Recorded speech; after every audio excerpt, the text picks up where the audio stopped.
విజయనగరం నడిబొడ్డున ప్రదీప్ నగర్ సమీపంలో ఓ లేఅవుట్లో గత దశాబ్దాల కాలంగా తీరనటువంటి సమస్య ఈ కూటమి ప్రభుత్వంలో మాకు సమస్య క్లియర్ అయిందని ఆ బాధితులు అయితే మాత్రం సంతోషానికి తవదలేవని చెప్తున్న పరిస్థితి కనిపిస్తుంది. ఈ నేపథ్యంలో మనతో పాటు ఉన్నారు. అసలు ఏం జరిగింది, ఈ 10 సంవత్సరాల్లో వాళ్ళు ఎటువంటి ఇబ్బంది పడ్డారని వాళ్ళ మాటలను తెలుసుకునే ప్రయత్నం అయితే చేద్దాం. అసలు చెప్పండి అమ్మా, అసలు ఏం జరిగింది మీకు?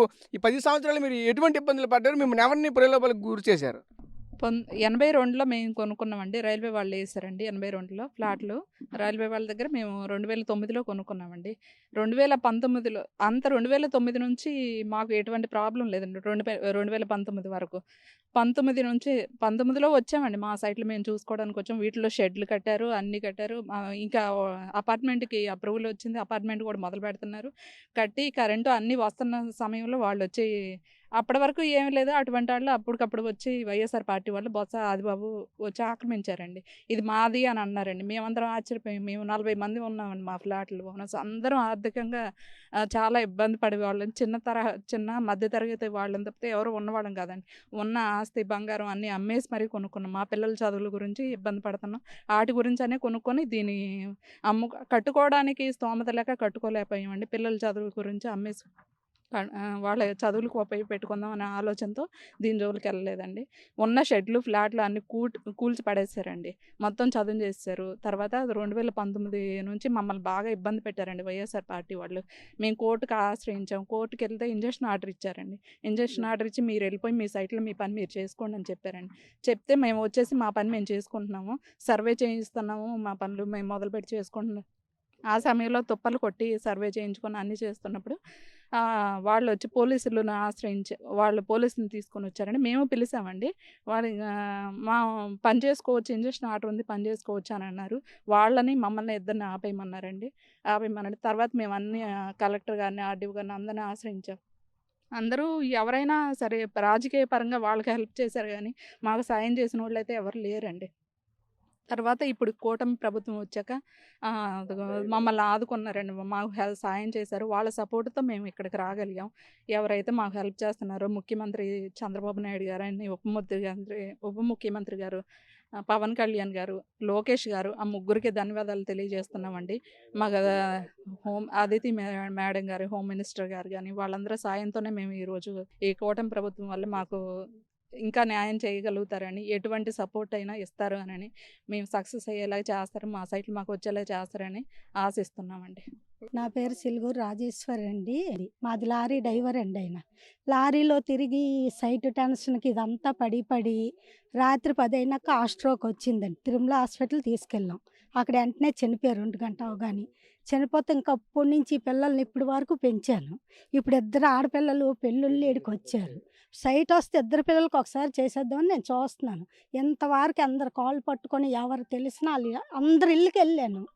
ప్రదీప్ నగర్ అంతా అందరూ ఎవరెవరు పెద్దోళ్ళు ఉన్నారు అందరికీ రికమెండేషన్ అడిగాను. ఎవరు మాకు సాయం చేయలేదు.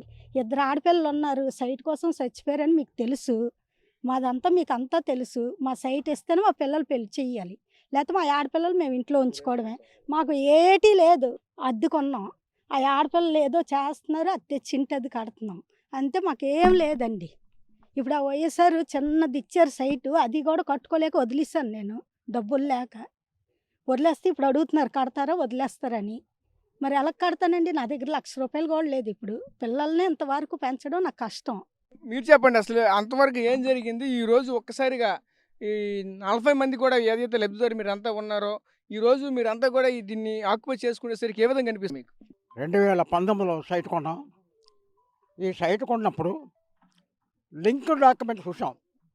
వరుసగా చెక్ చేసుకుంటే 1982 సంవత్సరం రైల్వే సొసైటీ వారు వేసిన ల్యాండ్ అని గుర్తించాం. ఎందుకంటే లింక్ డాక్యుమెంట్ని బట్టి 82 సంవత్సరాన్ని గుర్తించాం.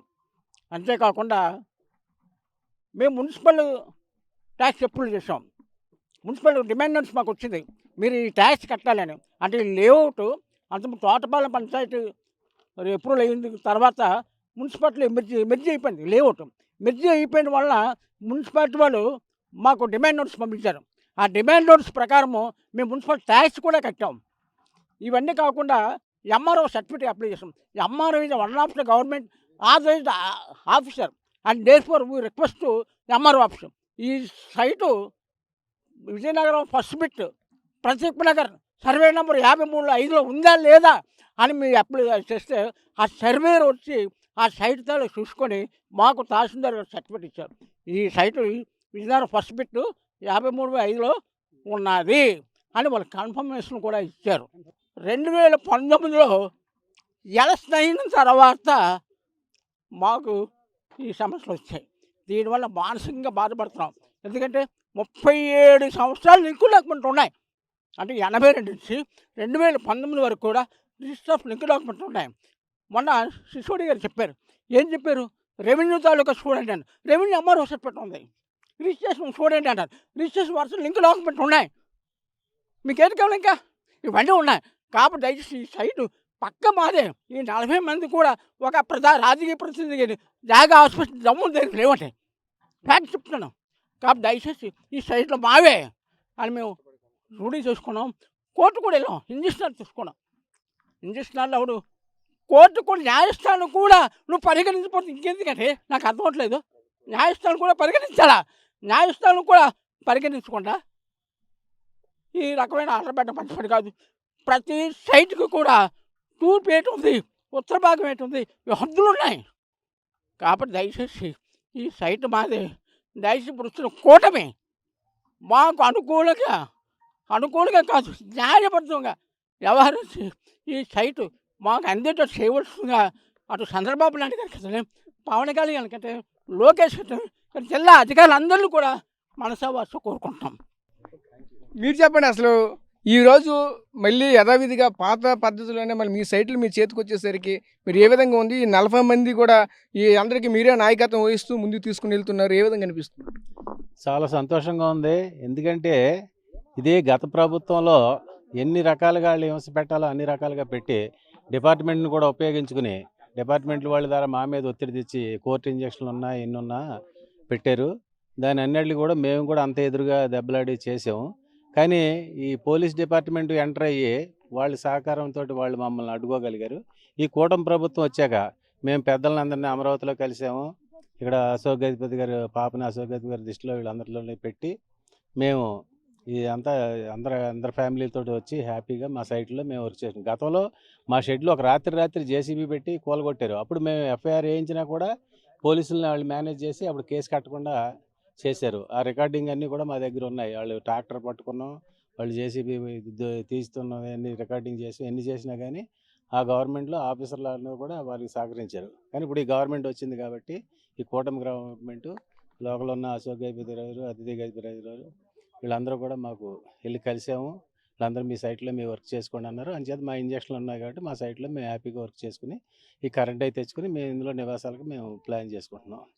అంచేత ఇది ఈ విషయంలో కూటమి గవర్నమెంట్ మాకు అండదండలుగా ఉంటుందని మేము అందరం సంతోషంగా ఉంటున్నాం.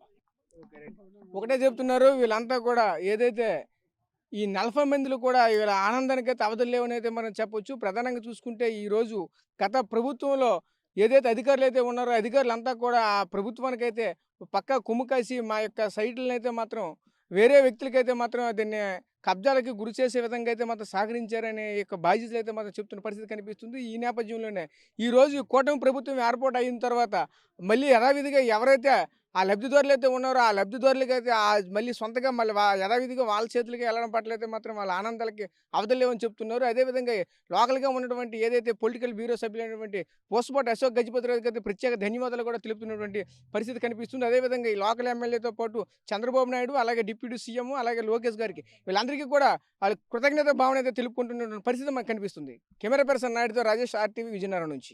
మరిన్ని వీడియోస్ కోసం ఛానల్ ని సబ్స్క్రైబ్ చేయండి. లేటెస్ట్ అప్డేట్స్ కోసం వాట్సాప్ ఛానల్ ని ఫాలో చేయండి.